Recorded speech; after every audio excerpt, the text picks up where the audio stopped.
Good afternoon. Good afternoon, ma'am. Good afternoon. Prayer. Almighty God, make me an instrument of your peace. Where there is hatred, let me sow love. Where there is injury, pardon. Where there is doubt, faith. Where there is despair, hope. Where there is darkness, light.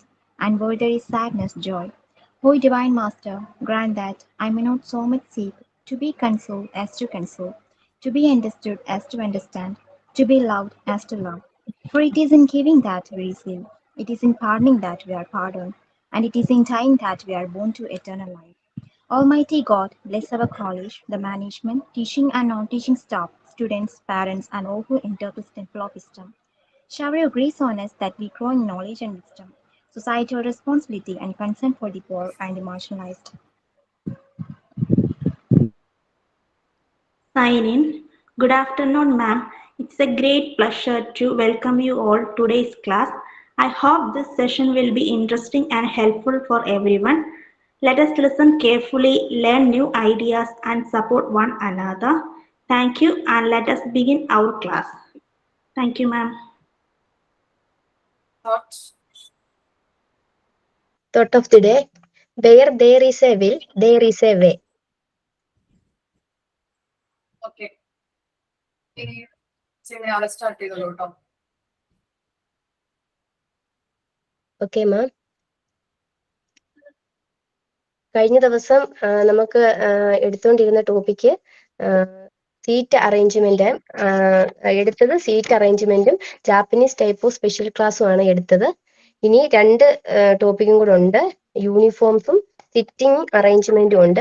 അതിന് uniforms എന്ന topic എടുക്കുന്നതിന് വേണ്ടിയിട്ട് ഐശ്വര്യ ക്ഷണിക്കുന്നു. Welcome Aishwarya. Good afternoon all. ഒരു minute. Afternoon.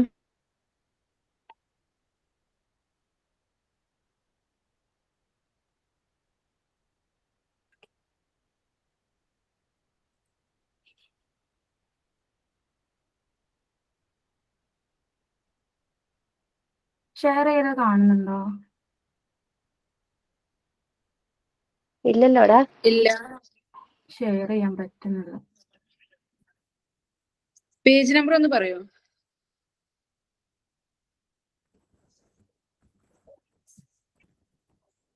$180.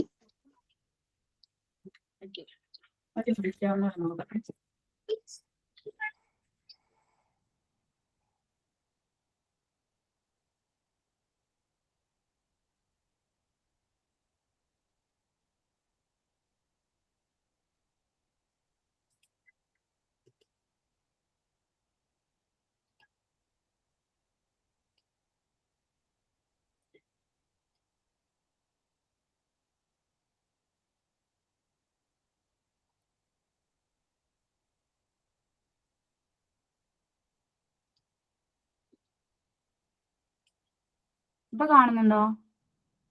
കാണുന്നുണ്ട്.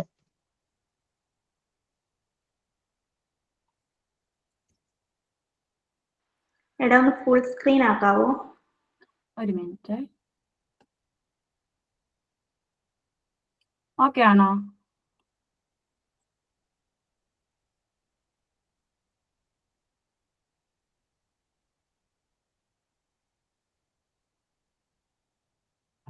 Okay ആണോ?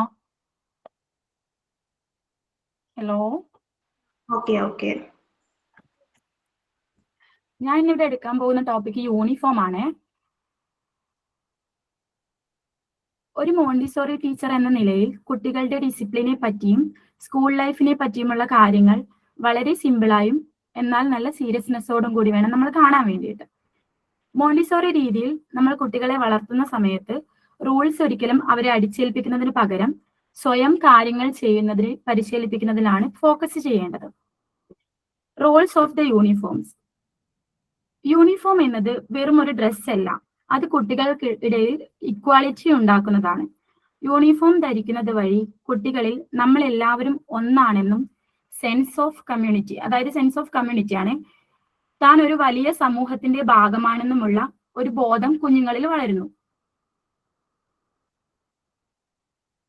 Dress ചെയ്യുന്നതിൽ neatness പാലിക്കുന്നത് വഴി കുട്ടികളിൽ കോൺഫിഡൻസ് വലിയ രീതിയിൽ തന്നെ വർദ്ധിക്കുന്നു. Shoes, ties, belt, ID card എന്നിവ കൃത്യമായി ധരിക്കാൻ കുട്ടികളെ നമ്മൾ എൻകറേജ് ചെയ്യണം. പ്രാക്ടിക്കലി ഇന്ത്യ പോലുള്ള കൺട്രീസിൽ ടൈസ്, ഷൂസ് എന്നിവ എപ്പോഴും വെയർ ചെയ്യുന്നത് കുട്ടികൾക്ക് ഡിസ്കംഫർട്ട് ഉണ്ടാക്കുന്നതാണ്. അതിനാൽ കുട്ടികളുടെ ഹെൽത്ത് കൂടി പരിഗണിച്ചിട്ട് വേണം നമ്മൾ ഓരോ ഇൻസ്ട്രക്ഷൻസും നൽകാൻ വേണ്ടിയിട്ട്. ചൈൽഡ് സൈക്കോളജി പ്രകാരം ശരീരത്തിന് ബുദ്ധിമുട്ടുള്ള സമയത്ത് കുട്ടികൾക്ക് പഠനത്തിൽ കോൺസെൻട്രേറ്റ് ചെയ്യാൻ സാധിക്കില്ല. എടാ, ഞാൻ വായിച്ചു പോകുന്ന പോലെയുണ്ടോ? ഇല്ലടാ, പറഞ്ഞോ. കാരണം ഞങ്ങൾ കണ്ണൂർ സ്ലാങ് ആയതുകൊണ്ടേ നിങ്ങൾക്ക് പറഞ്ഞാൽ മനസ്സിലാകത്തില്ല. അതാണ് ഇങ്ങനെ പറയുന്നത്. ഇല്ല, മനസ്സിലാകുന്നുണ്ട്. മനസ്സിലാവുന്നുണ്ടടാ. ഓക്കേടാ. യൂണിഫോം ധരിക്കാതെ വരുന്ന കുട്ടികളെ അതിനു പിന്നിലുള്ള കാരണങ്ങൾ ചോദിച്ച് പരിഹരിക്കാൻ ഒരു ടീച്ചർ എന്ന നിലയിൽ നമ്മൾ ശ്രദ്ധിക്കേണ്ടതാണ്. കൂടാതെ മറ്റുള്ള കുട്ടികൾക്ക് മുന്നിൽ വെച്ച് കളിയാക്കാനോ അവരെ ബ്ലെയിം ചെയ്യാനോ ഒന്നും പാടില്ല. പകരം അവരെ മാറ്റി നിർത്തി സ്നേഹത്തോടെ സംസാരിക്കാം. ഒരുപക്ഷെ അവരുടെ വീട്ടിലെ സാഹചര്യങ്ങൾ കൊണ്ടാവാം അത് സാധിക്കാത്തത് എന്ന് നമ്മൾ മനസ്സിലാക്കണം. പ്രാക്ടിക്കൽ ലൈഫ് സ്കിൽസ് ആണ്. യൂണിഫോം വെയർ ചെയ്യുക എന്നത് കെയർ ഓഫ് സെൽഫ് എന്ന പ്രാക്ടിക്കൽ ലൈഫ് എക്സസൈസിന്റെ ഭാഗമാണ്. സ്വന്തമായിട്ട് ബട്ടൺസ് ഇടാനും ലേസ് കെട്ടാനും കഴിയുന്നത് വഴി കുഞ്ഞുങ്ങളിൽ കോൺഫിഡൻസ് വർദ്ധിക്കും. ഇത് ചെയ്യാൻ സാധിക്കാത്ത കുട്ടികൾക്കാണ് യൂണിഫോം വെയർ ചെയ്യാൻ വേണ്ടി മടിയും വിഷമവും ഉണ്ടാകുന്നത്. അതിനുള്ള സൊല്യൂഷൻ നമ്മുടെ ക്ലാസ്സിൽ ഡ്രസ്സിംഗ് ഫ്രെയിംസ് യൂസ് ചെയ്തിട്ട് പരിശീലിപ്പിക്കാം. Buttoning frame, lacing frame, velcro frame പറഞ്ഞാൽ സ്റ്റിക്കർ ടൈപ്പ് ഉള്ളതാണ്. ബക്ലിംഗ് ഫ്രെയിം പറഞ്ഞാൽ ബെൽറ്റ് ടൈപ്പ് ഉള്ളത്. ഇങ്ങനെയുള്ള ഫ്രെയിംസ് യൂസ് ചെയ്തിട്ട് നമുക്ക് കുട്ടികൾക്ക് ക്ലാസ്സിൽ ഒരു പ്രാക്ടീസ് നൽകാം. ഇതുവഴി കുഞ്ഞുങ്ങൾക്ക് യൂണിഫോം വെയർ ചെയ്യുന്നത് ബുദ്ധിമുട്ടില്ലാതാകും. ഇനി ID കാർഡ് പിൻ ചെയ്യുന്നതിനുള്ള ന്യൂ മെത്തേഡ്സ് ആണ്. സേഫ്റ്റി പിന്ന് ഡ്രസ്സിൽ നേരിട്ട് കുത്തുന്നതിന് പകരം ID കാർഡിന്റെ കൂടെയുള്ള പ്ലാസ്റ്റിക് ക്ലിപ്പ് അല്ലെങ്കിൽ മാഗ്നറ്റിക് ഹോൾഡർ ഉപയോഗിക്കുന്ന ഒരു രീതിയാണ്. ഒരു മിനിറ്റ്, ഇത് കാണുന്നുണ്ടോ? കാണുന്നുണ്ടടാ. ഇതാണ് മാഗ്നറ്റിക് ടൈപ്പ് പറയുന്നത്.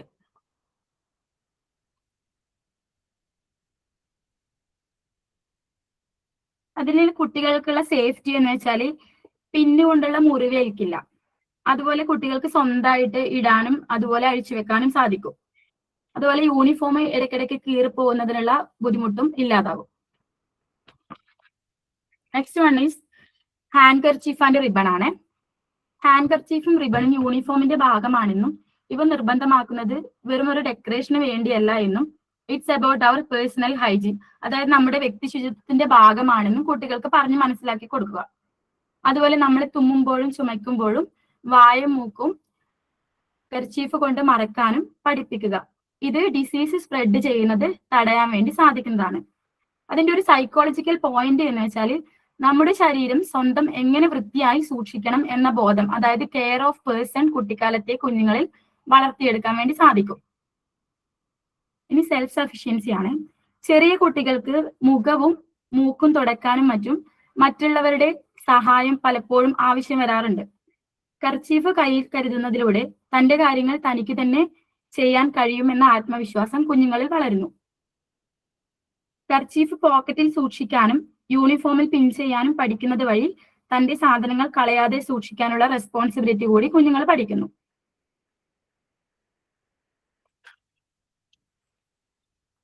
അതുപോലെ ആഫ്റ്റർ ടോയ്ലറ്റ്, അതുപോലെ ബിഫോർ ഫുഡ്, ആഫ്റ്റർ ഫുഡിന് ശേഷവും പ്രാക്ടിക്കൽ ലൈഫ് ആക്ടിവിറ്റിയായ ഹാൻഡ് വാഷിങ്ങിന് ശേഷവും കൈകൾ തുടക്കാൻ കുഞ്ഞുങ്ങളെ ശീലിപ്പിക്കുക.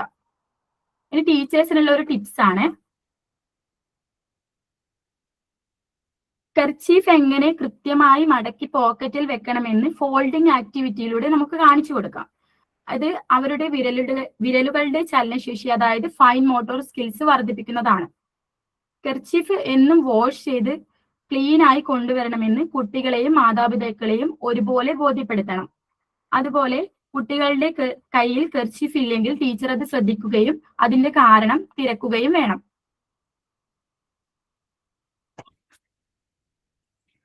അടുത്തത് ടേക്ക് കെയർ ഓഫ് ബിലോങ്ങിങ്സ് ആണ്. ഒരു കുട്ടിയെ സംബന്ധിച്ചിടത്തോളം അവരുടെ bags, water bottle, pencil box അല്ലെ അവരൊരു കുഞ്ഞു ലോകാണ് അല്ലെ. ഇവ സംരക്ഷിക്കാൻ പഠിപ്പിക്കുന്നത് വഴി കുട്ടികളിൽ ഉത്തരവാദിത്ത ബോധം, കോൺസെൻട്രേഷൻ, അതുപോലെ കോർഡിനേഷൻ എന്നിവ ഉണ്ടാവുന്നതാണ്. അടുത്തത് മോണ്ടിസോറിയിലെ തന്നെ ഓർഡർ എന്ന തത്വമാണ് പറയുന്നത്. A place for everything and everything in its place. അതായത് ഓരോന്നിനും ഓരോ സ്ഥലം. അതായത് ഒരു ക്ലാസ്സിൽ ഓരോ കുട്ടിക്കും ബാഗ് സൂക്ഷിക്കാനും അതുപോലെ ഷൂസ് അഴിച്ചു വെക്കാനും ഒക്കെ കൃത്യമായിട്ടുള്ള ഒരു സ്ഥലം ഉണ്ടായിരിക്കണം.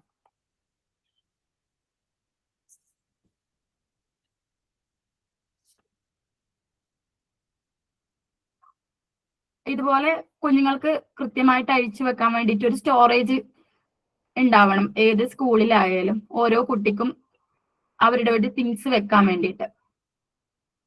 അതിന്റെ ഒരു ബെനിഫിറ്റ് എന്ന് വെച്ചാല് സാധനങ്ങൾ എവിടെ സൂക്ഷിക്കണം എന്ന് കൃത്യമായി അറിയുന്നതിലൂടെ കുഞ്ഞുങ്ങളിൽ ആങ്സൈറ്റി കുറയുകയും അവരിൽ ഒരു ശക്തമായ സുരക്ഷിത ബോധം, അതായത് സെൻസ് ഓഫ് സെക്യൂരിറ്റി കൂടുകയും ചെയ്യും. അതുപോലെ ടിഫിൻ ബോക്സ്, വാട്ടർ ബോട്ടിലും ലീക്ക് ആവാതെ തുറക്കാനും അടക്കാനും കുഞ്ഞുങ്ങളെ ശീലിപ്പിക്കുക. ഇതും അവരുടെ ഫൈൻ മോട്ടോർ സ്കിൽസ് വർദ്ധിപ്പിക്കുന്നതാണ്. അതുപോലെ ബാഗിന്റെ ഓർഡർ.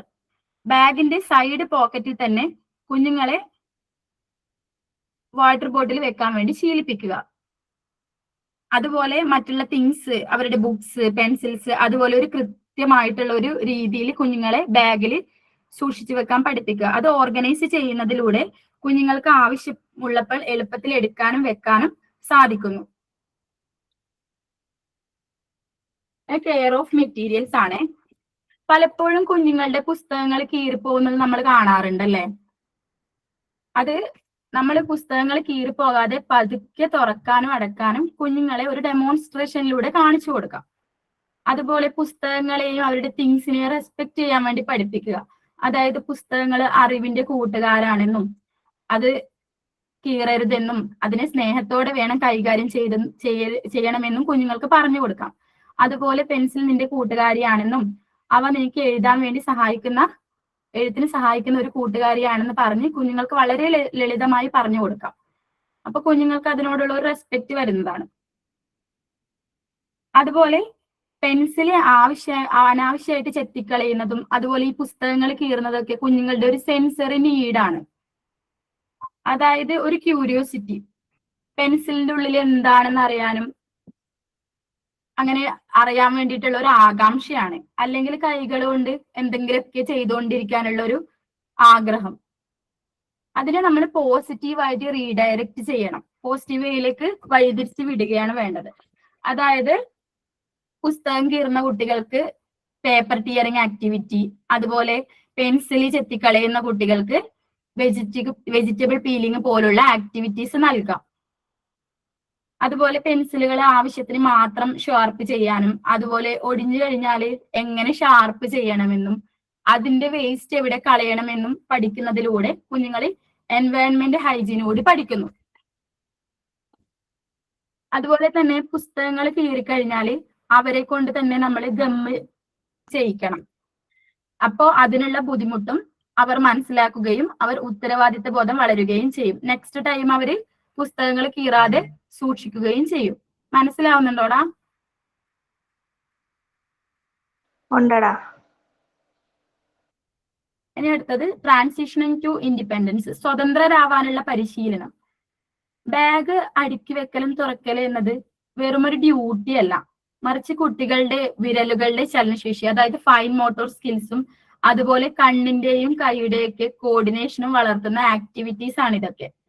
നമ്മൾ സ്കൂളിലേക്ക് പോകുന്ന സമയത്തും വരുന്ന സമയത്തും കൃത്യമായിട്ടുള്ള ഒരു ടൈം ടേബിൾ നൽകുക. അപ്പൊ അവരുടെ തിങ്സ് സ്വയം എടുത്ത് വെക്കാനും അവരെ അനുവദിക്കുക. അതുപോലെ സ്കൂളിൽ വന്നാലുടൻ തന്നെ ബാഗ് തുറന്ന് ലഞ്ച് ബോക്സ്, വാട്ടർ ബോട്ടിൽ എന്നിവ നിശ്ചിത സ്ഥാനത്ത് കുട്ടിയെ വെക്കാൻ വേണ്ടിയിട്ട് അനുവദിക്കുക.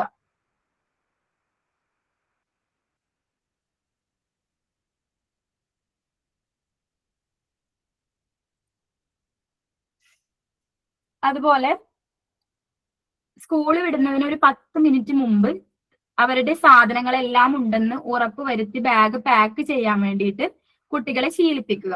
ഇത് അവരുടെ മെമ്മറി പവർ കൂട്ടാനും സാധിക്കും.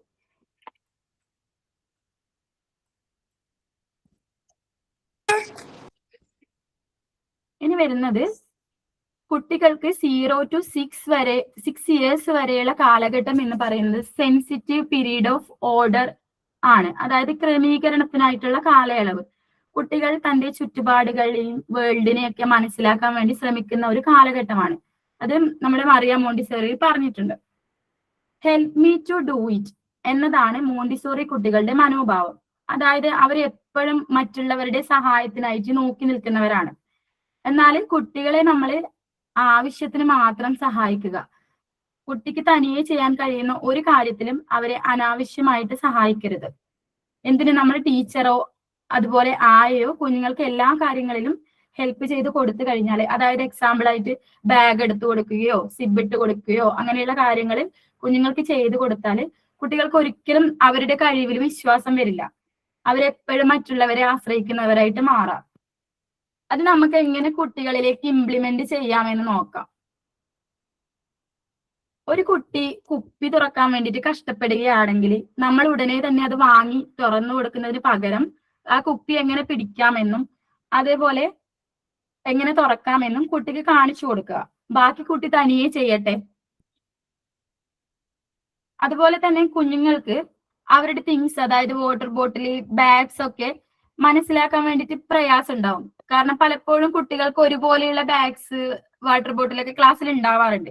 അപ്പൊ കുഞ്ഞുങ്ങൾക്ക് അത് തിരിച്ചറിയാൻ വളരെയധികം ബുദ്ധിമുട്ടായിരിക്കാം. അപ്പൊ നമ്മള് ടീച്ചേഴ്സ് കുട്ടികളുടെ തിങ്സിൽ അവരുടെ പേരോ അല്ലെങ്കിൽ അവർക്ക് ഇഷ്ടപ്പെട്ട ഒരു സ്റ്റിക്കേഴ്സോ എല്ലാം പതിപ്പിക്കാൻ വേണ്ടിയിട്ട് അവരെ ഹെൽപ്പ് ചെയ്യാം. അത് അവരുടെ സാധനങ്ങൾ എവിടെയുണ്ടെന്ന് കൃത്യമായി തിരിച്ചറിയാനും അതുവഴി റെസ്പോൺസിബിലിറ്റിയോടെ തന്റെ സാധനങ്ങൾ തനിക്ക് തന്നെ കൈകാര്യം ചെയ്യാമെന്ന് കുഞ്ഞുങ്ങൾ തിരിച്ചറിയും. ആ ഒരു നിമിഷം കുഞ്ഞുങ്ങൾക്ക് ലഭിക്കുന്ന ഒരു കോൺഫിഡൻസ് കുട്ടികളുടെ വ്യക്തിത്വ വികാസത്തിന് വളരെ പ്രധാനപ്പെട്ടതാണ്. ഇനി അടുത്തത് സാധനങ്ങളുടെ പരിപാലനവും നഷ്ടപ്പെട്ടാൽ ചെയ്യേണ്ടതുമാണ്. ഉപയോഗത്തിന് ശേഷം പെൻസിൽ പോലുള്ള സാധനങ്ങൾ ഉടനെ തന്നെ തിരികെ വെക്കാൻ കുട്ടിയെ ശീലിപ്പിക്കുക. ഇത് സാധനങ്ങൾ കൃത്യമായി സൂക്ഷിക്കാനുള്ള ശീലം വളരുന്നു. അതുപോലെ ലോസ്റ്റ് ആൻഡ് ഫൗണ്ട് ബോക്സ്. ഒരു ക്ലാസ്സിൽ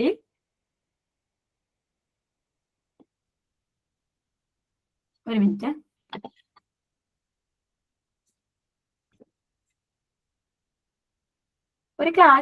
ലോസ്റ്റ് ആൻഡ് ഫൗണ്ട് ബോക്സ് വെക്കുക.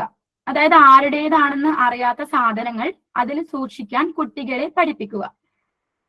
ക്ലാസ് അവസാനിക്കുന്നതിന് മുമ്പ് ബോക്സ് തുറന്ന് അതിൽ ആരുടേതൊക്കെ ഉണ്ടെന്ന് പരിശോധിക്കാൻ കുഞ്ഞുങ്ങളെ ശീലിപ്പിക്കുക. ആരും അവകാശവാദവുമായി വന്നിട്ടില്ലെങ്കിൽ നെക്സ്റ്റ് ഡേയിലേക്ക് അത് മാറ്റിവെക്കാം. അതുപോലെയുള്ള കുട്ടികളുടെ സമീപനാണ് അടുത്തത് പറയുന്നത്. സാധനങ്ങൾ നഷ്ടപ്പെടുത്തി കഴിഞ്ഞാല് കുഞ്ഞുങ്ങളോട് നമ്മൾ പലപ്പോഴും ദേഷ്യപ്പെടുന്നത് കാണാറുണ്ടല്ലേ. അതൊരിക്കലും ചെയ്യരുത്. കുഞ്ഞുങ്ങളോട് ഒരിക്കലും ദേഷ്യപ്പെടരുത്. പകരം അത് എവിടെയായിരിക്കാം വെച്ചിരിക്കുന്നത്, നമുക്കൊന്ന് പോയി നോക്കിയാലോ എന്നൊക്കെ പറഞ്ഞ് അവരെ സമാധാനിപ്പിക്കുകയാണ് നമ്മൾ വേണ്ടത്. അപ്പൊ സാധനങ്ങൾ നഷ്ടപ്പെടുമ്പോഴുള്ള പ്രയാസം കുഞ്ഞുങ്ങൾ മനസ്സിലാക്കും. അതിലൂടെ അവർ നെക്സ്റ്റ് ടൈം കൂടുതൽ ശ്രദ്ധാലുക്കളാവാൻ നോക്കും.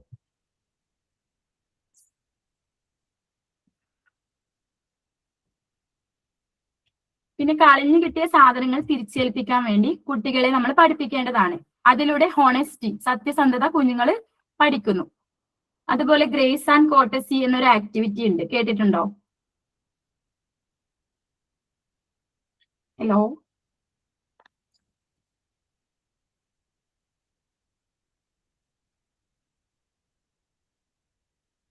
അതായത്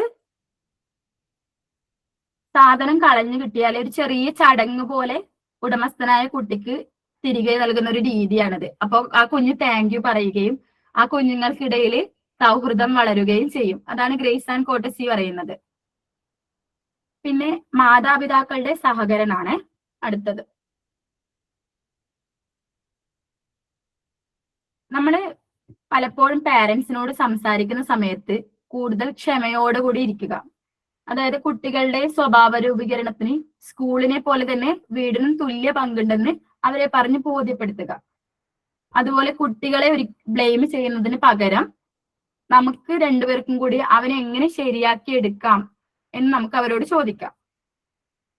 പിന്നെ പലപ്പോഴും സാധനങ്ങൾ നഷ്ടപ്പെടുത്തുന്നതിൽ മാതാപിതാക്കള് അധ്യാപകരെ കുറ്റപ്പെടുത്തുന്നത് നമ്മൾ കാണാറുണ്ട്.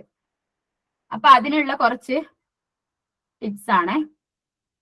ഒന്നാമത്തേത് ലോസ്റ്റ് ആൻഡ് ഫൗണ്ട് ബോക്സ് ആണ്. നമ്മൾ നേരത്തെ പറഞ്ഞിട്ടുണ്ട് ലോസ്റ്റ് ആൻഡ് ഫൗണ്ട് ബോക്സ്, അത് ക്ലാസ്സിൽ ഇൻക്ലൂഡ് ചെയ്യുക. അതുപോലെ labelling all things, pencil, bag, അതേപോലെ ഓരോ തിങ്സിന്, അതായത് എത്ര ചെറിയ തിങ്സ് ആയാലും ഇറേസർ, അങ്ങനെയുള്ള കാര്യങ്ങളിലൊക്കെ കുട്ടികളുടെ പേരും ക്ലാസ്സിൽ എഴുതുക.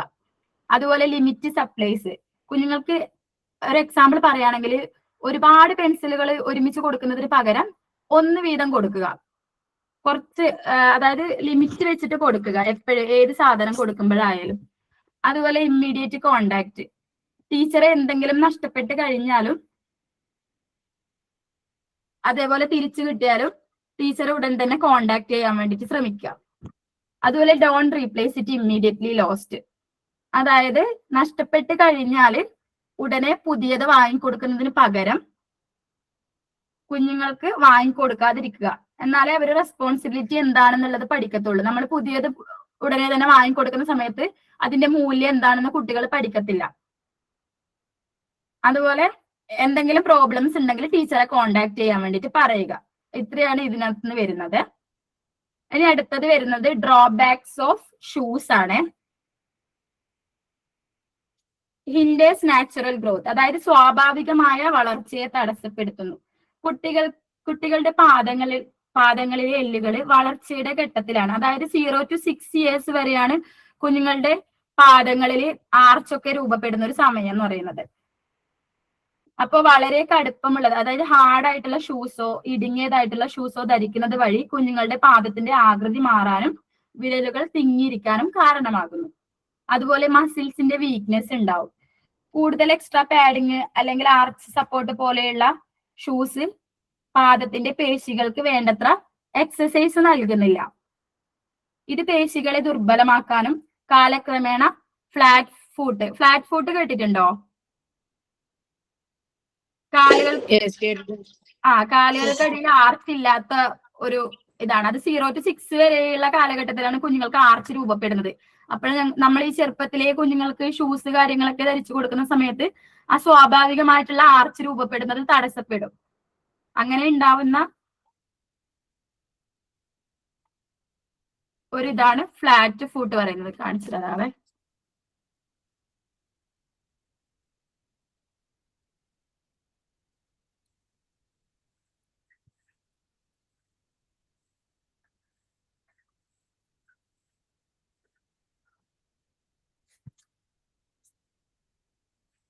അയ്യോ കാണുന്നില്ല, ഞാൻ ഗ്രൂപ്പിൽ ഇടാവേ.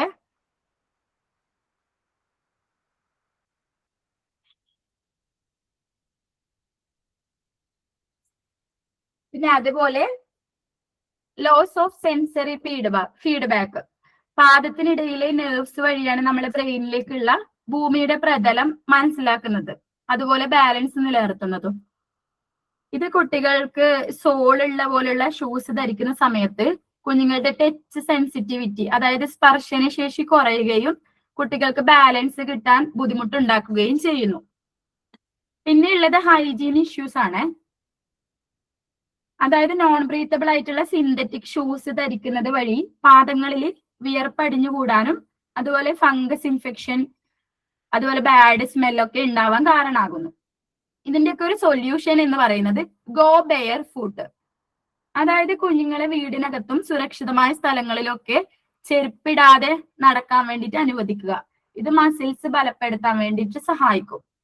അതുപോലെ ഫ്ലെക്സിബിൾ ആയിട്ടുള്ള ഷൂസ്, കൈകൾ കൊണ്ട് വളക്കാൻ പറ്റുന്ന അത്രയും മൃദുവായിട്ടുള്ള സോഫ്റ്റ് സോളുള്ള ഷൂസ് നമ്മൾ കുഞ്ഞുങ്ങളെ ധരിപ്പിക്കുക.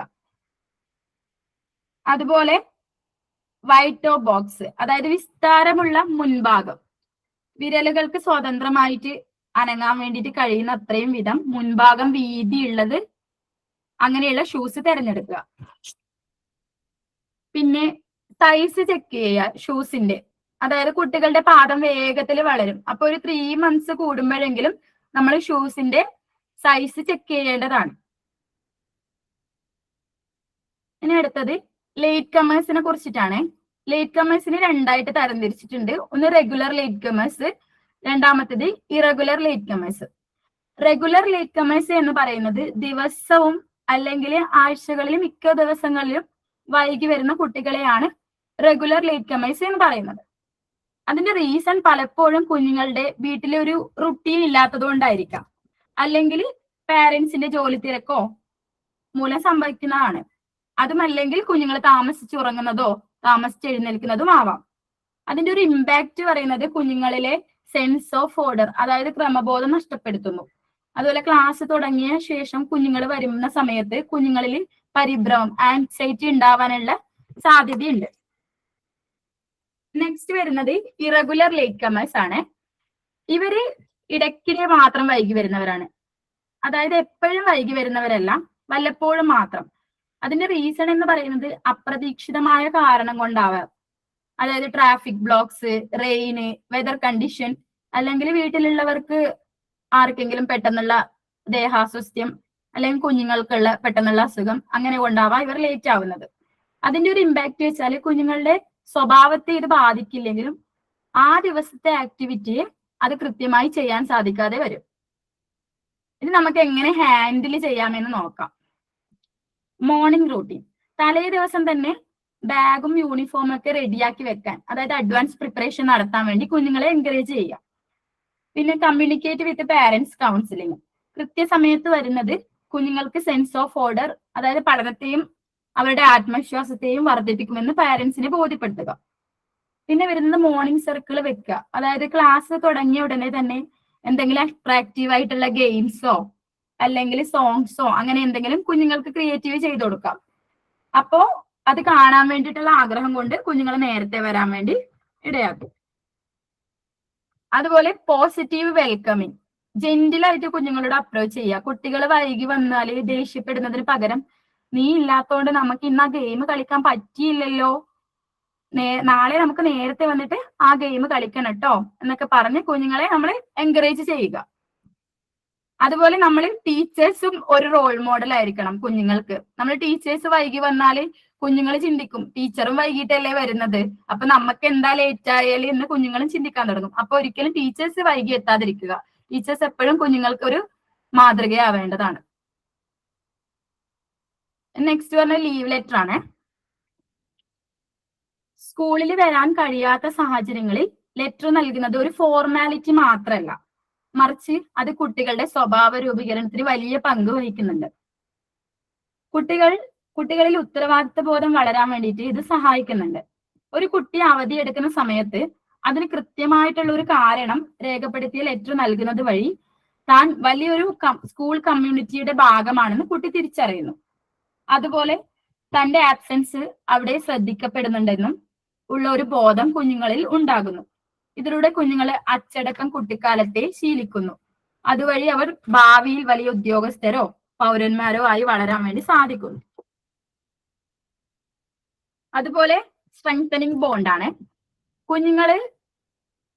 രക്ഷിതാക്കൾ എഴുതുന്ന കത്ത് കുഞ്ഞുങ്ങളെ ടീച്ചർക്ക് കൈമാറുന്ന സമയത്ത് അവര് തമ്മിലുള്ള ഒരു ബന്ധം ഉറപ്പിക്കാൻ വേണ്ടിയിട്ട് അത് സാധിക്കുന്നതാണ്.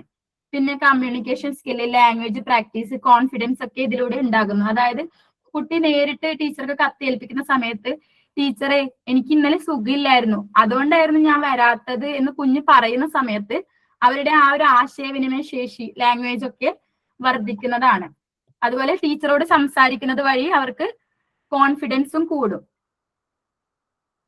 അതുപോലെ നമുക്ക് ക്ലാസ്സിൽ ഒരുപാട് ലീവ് ഉണ്ടാവും അല്ലെ, കുറെ കുഞ്ഞുങ്ങള് വരാൻ മടിയൊക്കെ ആയിട്ട്. അപ്പൊ അങ്ങനെയുള്ള കുട്ടികൾക്ക് വേണ്ടിയിട്ടുള്ള ഒരു ടിപ്സ് ആണ്, നമുക്ക് ക്ലാസ്സിൽ ഒരു attendance in a week, attendance in a month ഒക്കെ വെച്ച് കുഞ്ഞുങ്ങൾക്ക് സ്റ്റാർ കൊടുക്കാം. ഒരു വീക്കിൽ പ്രസന്റൻസ് കൂടിയ കുട്ടികൾക്ക് സ്റ്റാർ, അല്ലെങ്കിൽ ഒരു മന്ത്ലി പ്രസന്റേഷൻ കൂടിയ കുട്ടികൾക്ക് സ്റ്റാർ കൊടുത്തു കഴിഞ്ഞാൽ കുട്ടികൾക്ക് അതൊരു പ്രചോദനമാവും, ലീവാക്കുന്നത് കുറയാനുള്ള സാധ്യത ഉണ്ട്.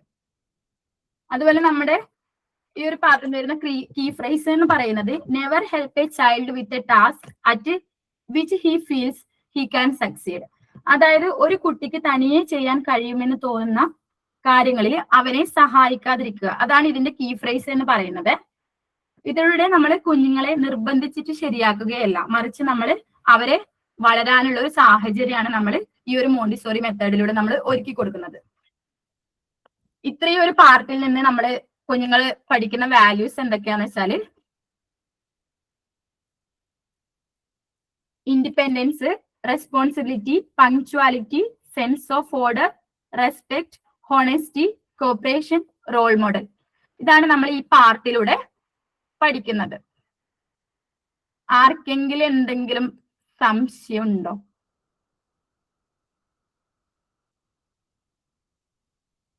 എടാ, ഹാൻഡ് കർച്ചീഫിന്റെ കൂടെ റിബണിന്റെ കാര്യം പറഞ്ഞില്ലേ, അതെന്തുവാ? മറ്റേ മുടി കെട്ടി റിബണ് യൂണിഫോമിന്റെ തന്നെ ഒരു പാർട്ടാണെന്ന് കുഞ്ഞുങ്ങൾക്ക് പറഞ്ഞു കൊടുക്കുക. യൂണിഫോമിന്റെ ഭാഗമായിട്ട് വരുന്നത് തന്നെയാണ് റിബണ്, ID കാർഡ്, അതേപോലെ ബെൽറ്റ്, അങ്ങനെയുള്ള കാര്യങ്ങളെല്ലാം യൂണിഫോമിന്റെ ഭാഗമാണെന്ന്. അതായത് റിബണ് കുഞ്ഞുങ്ങൾക്ക് മുടി കെട്ടാൻ, ഇപ്പൊ പിന്നെ റിബണൊന്നും ആരും യൂസ് ചെയ്യുന്നില്ല, എല്ലാവരും ബാൻഡ് അങ്ങനെയുള്ളതല്ലേ യൂസ് ചെയ്യുന്നത്. അതിലത്രയേ ഉള്ളൂ. വേറെ എന്തെങ്കിലും ഡൗട്ട് ഉണ്ടോ? മനസ്സിലായിരുന്നു, ഞാൻ കണ്ണൂർ സ്ലാങ് ആയതുകൊണ്ട് അതിനും ഞാൻ അതാ വായിച്ചു പോയ പോലെ പോയത്. ഇനി ക്വസ്റ്റ്യൻ ആൻസർ ചോദിക്കട്ടെ. Uniform mainly help to create dash among children. Equality. Okay. According to Montessori order means, അറിയോ? നമ്മൾ എന്തൊരു സാധനം എടുത്തിട്ടുണ്ടെങ്കിലും അത് തിരിച്ചാ സ്പേസിൽ തന്നെ വെക്കണം. ഓക്കെ. അതുപോലെ എല്ലാ സാധനത്തിനും ഒരു കൃത്യമായിട്ടുള്ള സ്ഥലം ഉണ്ടായിരിക്കണം കുഞ്ഞുങ്ങൾക്ക്. അതുപോലെ which material is used to teach dressing skills?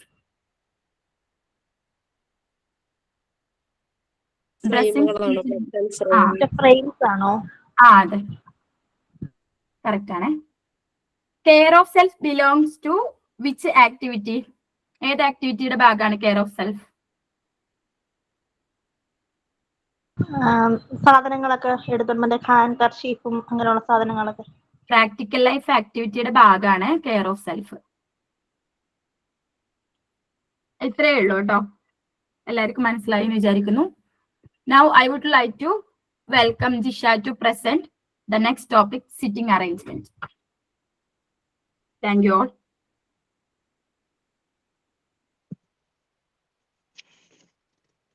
അടുത്ത ടോപ്പിക് നമ്മുടെ ലാസ്റ്റ് ടോപ്പിക് ആണ് സിറ്റിംഗ് അറേഞ്ച്മെന്റ്സ്. അപ്പൊ നമ്മള് ഇതിനെ ഈ സിറ്റിംഗ് അറേഞ്ച്മെന്റ് എന്ന് പറയുമ്പം കുഞ്ഞുങ്ങളെ നമ്മൾ എങ്ങനെയാണ് ക്ലാസ്സിൽ അവരെ ഇരുത്തുന്നത് എന്നുള്ളതാണ്. അപ്പം പണ്ട് കാലത്തൊക്കെ നമ്മൾ പഠിക്കുന്ന സമയത്തൊക്കെ എപ്പോഴും ചില പേരൻസിനൊക്കെ ഉണ്ടാവുമായിരിക്കും, ചില കുട്ടികൾക്കും ഉണ്ടാവും, ചില പേരൻസിനും ഉണ്ടാവും, ഇങ്ങനെ നമ്മൾ ഫ്രണ്ടിൽ ഏറ്റവും ഫ്രണ്ട് സീറ്റിൽ ഇരിക്കണം എന്നുള്ളൊരു ആഗ്രഹം എപ്പോഴും ഉണ്ടാവും. അപ്പം അത് ചില കുഞ്ഞുങ്ങൾക്ക് ഇഷ്ടമല്ല, എനിക്കൊന്നും ഇഷ്ടമല്ലായിരുന്നു കേട്ടോ. അപ്പം ചില കുഞ്ഞുങ്ങൾക്ക് ഇഷ്ടമല്ല, ചില കുഞ്ഞുങ്ങൾക്ക് ഇഷ്ടമാണ്. അപ്പൊ ബാക്ക് ബെഞ്ചിൽ ഇരിക്കുന്ന കുഞ്ഞുങ്ങൾക്കൊക്കെ ചിലപ്പോൾ ഒരു പക്ഷേ ഫ്രണ്ടിൽ ഇരിക്കണമെന്ന് ഭയങ്കര ആഗ്രഹം ഉണ്ടാവും. പക്ഷെ ഫ്രണ്ടിൽ ഇരിക്കുന്നവർക്ക് എങ്ങനെയെങ്കിലും ഒന്ന് ഇച്ചിരി ബാക്കിലോട്ട് പോയാൽ മതി എന്നുള്ള ഒരു ആഗ്രഹം ഉണ്ടാവും.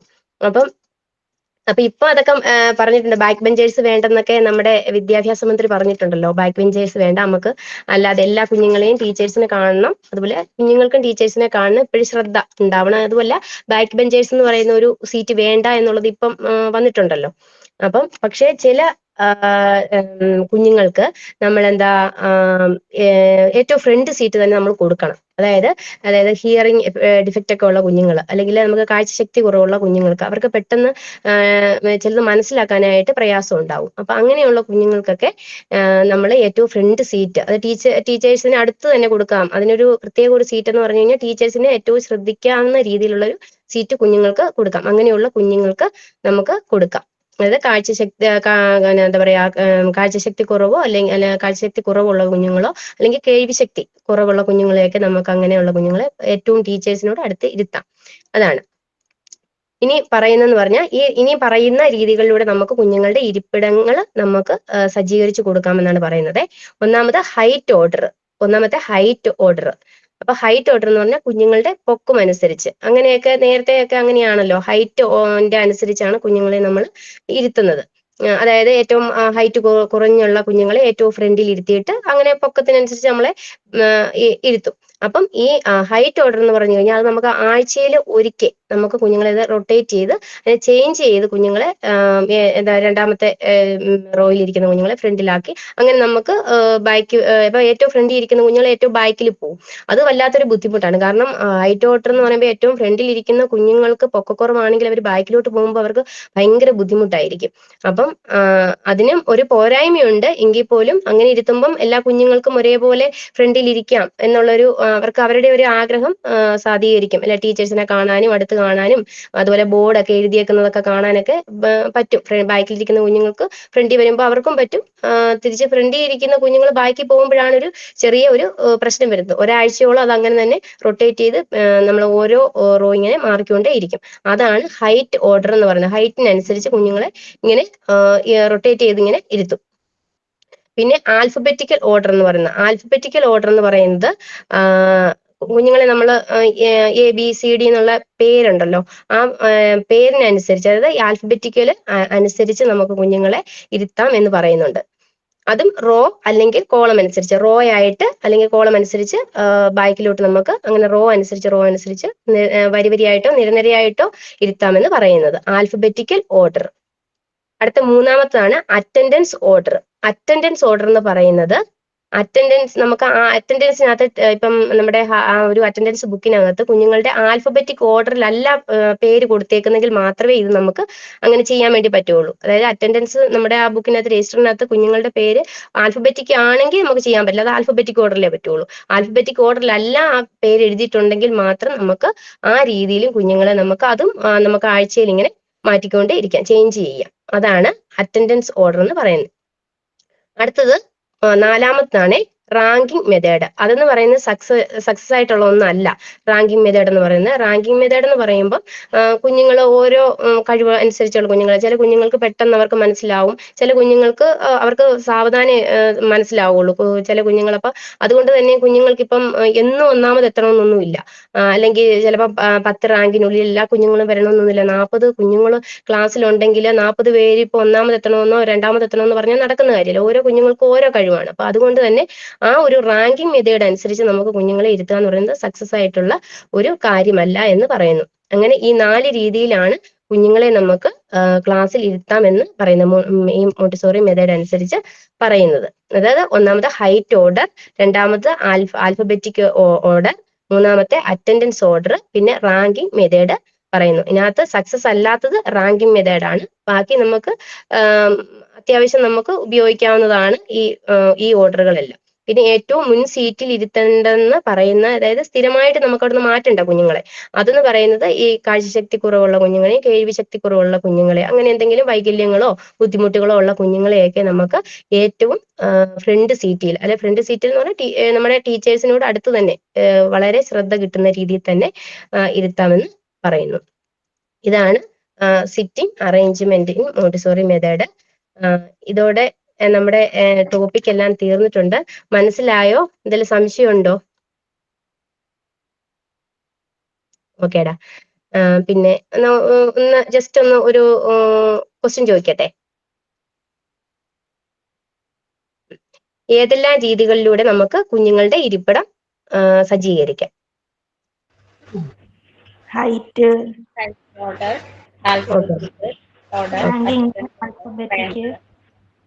ഓക്കേടാ. ഓക്കെ. ഏതെല്ലാം കുഞ്ഞുങ്ങൾക്കാണ് നമ്മൾ പ്രത്യേകിച്ച് ഫ്രണ്ട് സീറ്റ് തന്നെ നമ്മൾ കൊടുക്കേണ്ടുന്നത്? ഈ കേൾവി കുറവുള്ള കുട്ടികളെ. ഓക്കേടാ. ഇത്രയേ ഉള്ളേ ഇതിനകത്തെ. അപ്പം വേറെ ഒന്നും ഇല്ലടാ, നമ്മുടെ ടോപ്പിക്ക് കഴിഞ്ഞു. താങ്ക്സ് പറഞ്ഞോട്ടെ. ഓക്കേടാ. ഇന്ന് നമ്മുടെ കൂടെ ഇപ്പൊ 2 ദിവസമായിട്ട് സെമിനാറിൽ പങ്കെടുത്ത സെമിനാർ കേട്ടുകൊണ്ടിരുന്ന നമ്മുടെ മിസ്സിനും പിന്നെ അതുപോലെ തന്നെ പ്രിയപ്പെട്ട ഫ്രണ്ട്സിനും ഒരുപാട് നന്ദി. Thank you so much. Next group നിങ്ങളിപ്പോ 11th ഗ്രൂപ്പ് ആണോ അല്ലെങ്കിൽ 12? ഏതായിരുന്നു കഴിഞ്ഞത്? 12th ആയിരുന്നു. 13th ഗ്രൂപ്പ് ഞങ്ങളാണ്. 13th ഉണ്ട്, 14th ഗ്രൂപ്പ് ഉണ്ടോ? 13th വരെ ഉള്ളോ? അല്ല മാം, 14th 14 ഉണ്ട്. 14th ഉണ്ടല്ലേ? സ്റ്റാർട്ട് ചെയ്തു കേട്ടോ. Good afternoon, everyone. Respected host ma'am and my dear friends, a warm welcome to today's seminar on Central and State Pollution Control Boards and Major Global Environment Threats. സൂര്യ, ഞാൻ camera ഒന്ന് open ചെയ്താലോ? Okay. Okay, start ചെയ്തു. ഞാൻ എടുക്കുന്ന ഭാഗം central and state pollution control boards ആണ്. Central pollution control boards അതിന്റെ short form എന്ന് പറയുന്നത് CPCB. അതുപോലെ സ്റ്റേറ്റ് പൊല്യൂഷൻ കൺട്രോൾ ബോർഡ്സ് അതിന്റെ short form SPCB. Central Pollution Control Board and State Pollution Control Boards are India's key environment bodies. CPCBയും SPCBയും ഇന്ത്യയിലെ പ്രധാന പരിസ്ഥിതി സ്ഥാപനങ്ങളാണ്. In India, the Central Pollution Control Boards and State Pollution Control Boards are statutory bodies established to prevent and control environment pollution. ഇന്ത്യയിൽ വായു ജലമലിനീകരണം തടയുന്നതിനും നിയന്ത്രിക്കുന്നതിനുമായി സ്ഥാപിതമായ നിയമപരമായിട്ടുള്ള ബോർഡുകളാണ് CPCBയും SPCBയും. The CPCB was formed in 1974 under the Water Act. 1974 ജല നിയമപ്രകാരം രൂപീകരിച്ച ഒന്നാണ് CPCB. കേൾക്കാൻ പറ്റുന്നുണ്ടോ?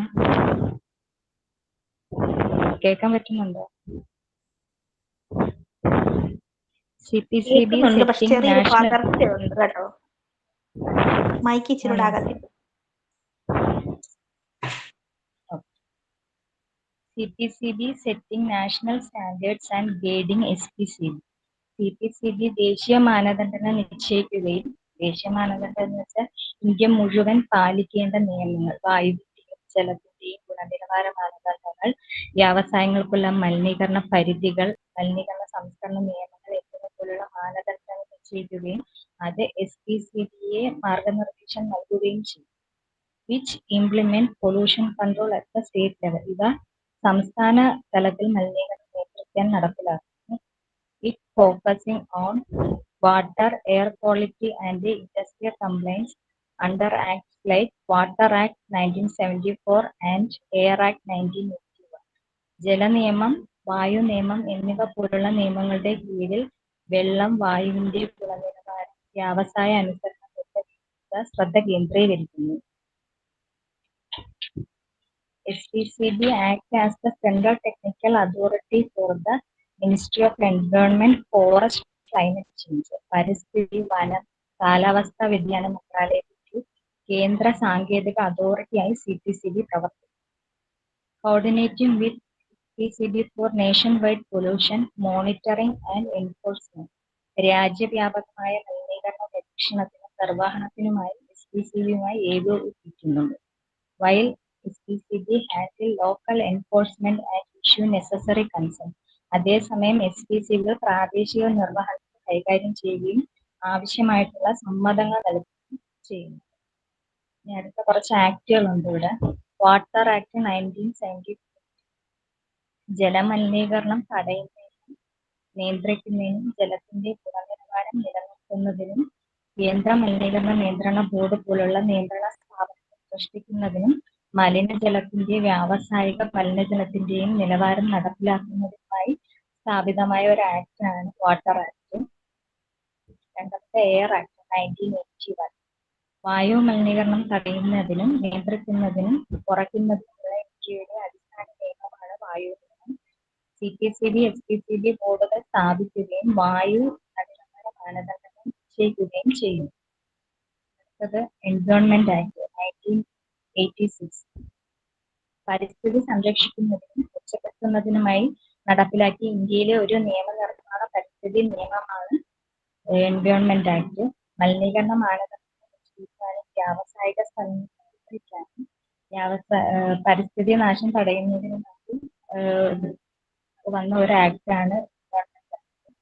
അടുത്ത മോട്ടോർ വെഹിക്കിൾ ആക്ട് 1988 റോഡ് ഗതാഗത മന്ത്രാലയം മാനദണ്ഡങ്ങൾ നിശ്ചയിക്കുമ്പോൾ വാഹന മലിനീകരണം നിയന്ത്രിക്കുന്നതിൽ CPCBയും SPCBയും ഉൾപ്പെട്ടിരിക്കുന്നു.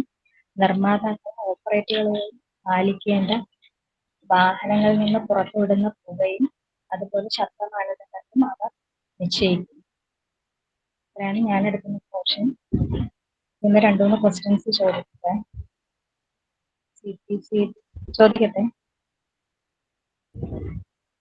CPCB, SPCB ഫുൾ ഫോം എന്ന് പറയാം.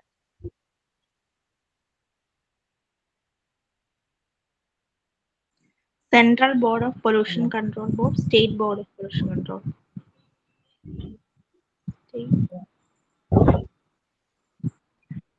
Central pollution control. Okay. CPCB ചെയ്യുന്നത് എന്താണ്? CPCB എന്താണ് ചെയ്യുന്നത്? എന്ത് ഫംഗ്ഷനാണ് CPCB?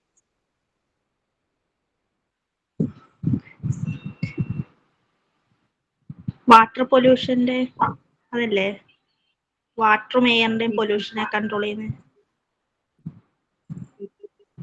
National standards and guiding SPCB. ദേശീയ മാനദണ്ഡങ്ങൾ നിശ്ചയിക്കുക, അതേപോലെ SPCBക്ക് അതിനുള്ള മാർഗനിർദ്ദേശങ്ങൾ കൊടുക്കുക. വാട്ടർ ആക്ട് നിലവിൽ വന്ന വർഷം 1974.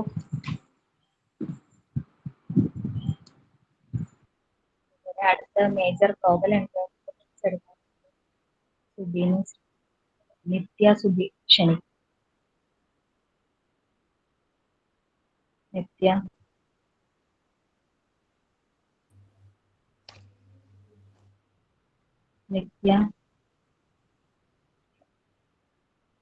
Good afternoon.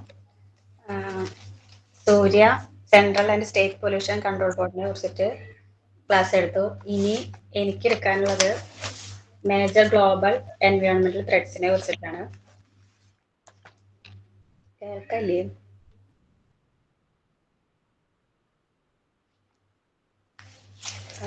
ആഗോള പാരിസ്ഥിതിക ഭീഷണികൾ, അവയെ കുറിച്ചാണ് ക്ലാസ് എടുക്കുന്നത്. അതിലാദ്യം ഓസോൺ ലെയറിനെ കുറിച്ചിട്ട് പറയാം. ഓസോൺ ലെയർ എന്ന് പറഞ്ഞു കഴിഞ്ഞാൽ ozone layer is A protective layer found in the stratosphere of the earth atmosphere. It contains ozone gas. Ozone layer എന്ന് പറഞ്ഞാൽ ഭൂമിയുടെ അന്തരീക്ഷത്തിലെ സ്ട്രാറ്റോസ്ഫിയർ എന്ന ഭാഗത്തുള്ള ഒരു സംരക്ഷണ പാളിയെയാണ് ഓസോൺ പാളി എന്ന് പറയുന്നത്. ഓസോൺ എന്ന വാതകമാണ് ഇതിൽ കൂടുതലായിട്ട് ഉള്ളത്. ഇനി ഇതിന്റെ ഇമ്പോർട്ടൻസ് പറയാം. ഓസോൺ ലെയറിന്റെ അത് it protects the earth from the sons harmful ultraviolet raise. സൂര്യനിൽ നിന്നുള്ള ഹാനികരമായ അൾട്രാവയലറ്റ് കിരണങ്ങളിൽ ഭൂമിയിൽ എത്തുന്നത് അത് തടയുന്നു. രണ്ടാമത്തെ, it helps protects humans, animals and plants. അത് ഹ്യൂമൻസ്, ആനിമൽസിനെയും പ്ലാന്റ്സിനെയും ഒക്കെ പ്രൊട്ടക്ട് ചെയ്യാൻ സഹായിക്കുന്നു. മൂന്നാമത്തെ, it supports life on the earth. അത് ഭൂമിയിലെ ജീവൻ നിലനിർത്താൻ വേണ്ടിയിട്ട് സഹായിക്കുന്നു.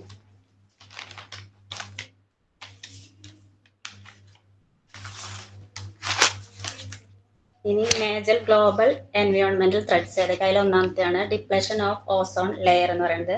ഓസോൺ പാളിയുടെ ശോഷണം എന്നാണ് അതിന് പറയുന്നത്.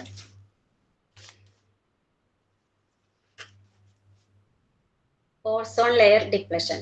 Depletion means the reduction of ozone in the ozone layer due to human activities. മനുഷ്യ പ്രവർത്തനങ്ങൾ മൂലം ഓസോൺ പാളി കുറയുന്നതിനെയാണ് ഡിപ്ലഷൻ ഓഫ് ഓസോൺ ലെയർ എന്ന് പറയുന്നത്. അതിന് കാരണങ്ങൾ, കോസസ് പറയാം. ഒന്നാമത്തെ, chloro fluoro carbons used in refrigerators, air conditioners and spray. Fridge, AC അങ്ങനെ സ്പ്രേകളിലൊക്കെ ഉപയോഗിക്കുന്ന ക്ലോറോ ഫ്ലൂറോ കാർബൺസ് എന്ന വാതകം അതിനെ പറഞ്ഞ കാരണമാകുന്നു. പിന്നെ ഹാലോൺസ് ആൻഡ് നൈട്രജൻ ഓക്സൈഡ്സ്, അതും കാരണമാവുന്നുണ്ട്. പിന്നെ ഇൻഡസ്ട്രിയൽ പൊല്യൂഷൻ, വ്യാവസായികമായ മലിനീകരണങ്ങൾ. അങ്ങനെ 3 കാരണങ്ങൾ. പിന്നെ എഫക്ട്സ് ഓഫ് ഓസോൺ ലെയർ, അതിന്റെ ദോഷഫലങ്ങൾ. ഓസോൺ ലെയറിന്റെ ഡിപ്ലഷൻ മൂലം നമുക്ക് skin cancer and eye problems, കണ്ണിന് പ്രോബ്ലം, സ്കിൻ ക്യാൻസർ അങ്ങനെ വരും. പിന്നെ damage to crops and plants, വിളകൾ നശിക്കും. ഹാം ടു മറൈൻ ലൈഫ്, സമുദ്രത്തിലെ ചെറിയ ജീവികൾക്ക് നാശം വരും. ക്ലൈമറ്റ് ചേഞ്ച് ആവുന്നു.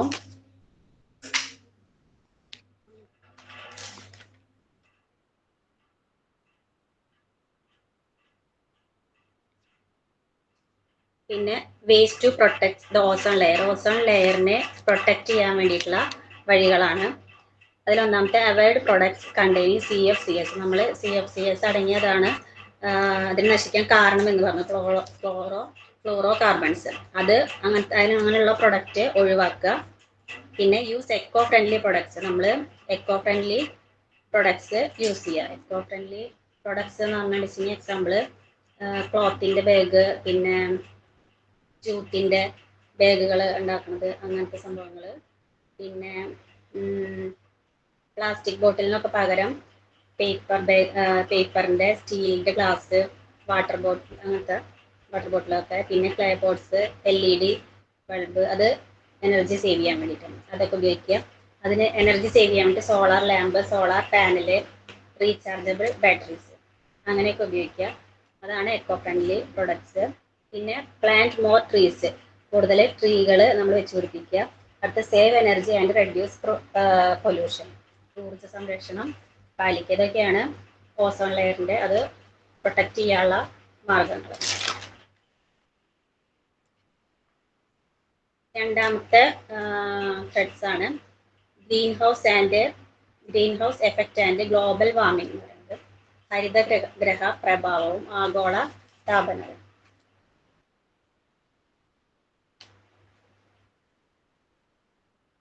ഗ്രീൻ ഹൗസ് എഫക്റ്റിനെ കുറിച്ച് പറയാം. The greenhouse effect is a natural process that helps keep the earth warm.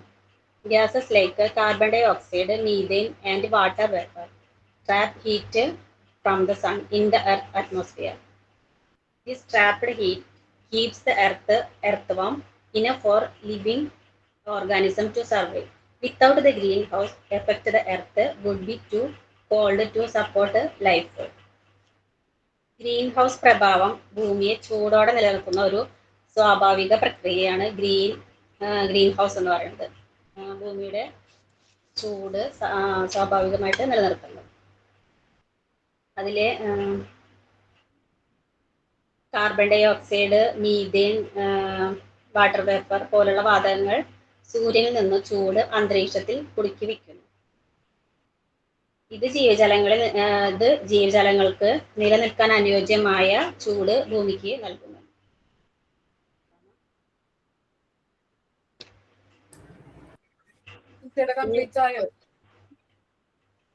എന്താ വെച്ചാ ഇല്ല, ഇതിനുണ്ട്. ഇനിയുണ്ടല്ലേ? ഓക്കെ, ടൈം ആയിട്ടുണ്ട്. നമുക്ക് നെക്സ്റ്റ് ക്ലാസ്സിൽ സ്റ്റാർട്ട് ചെയ്യാം.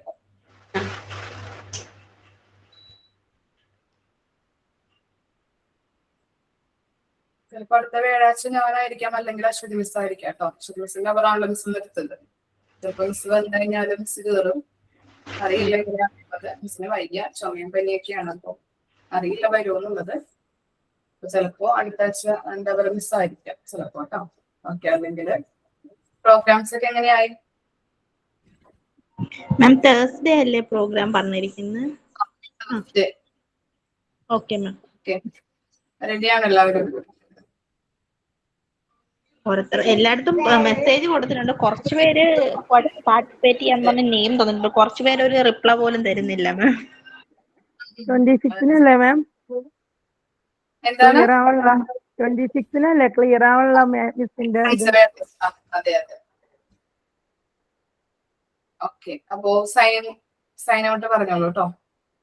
നെക്സ്റ്റ് ക്ലാസ്സിൽ കാണാം.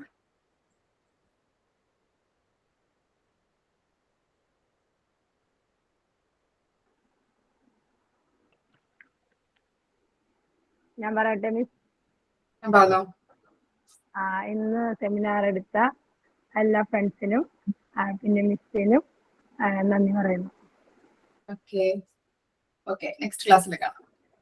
Thank you. Thank you ma'am.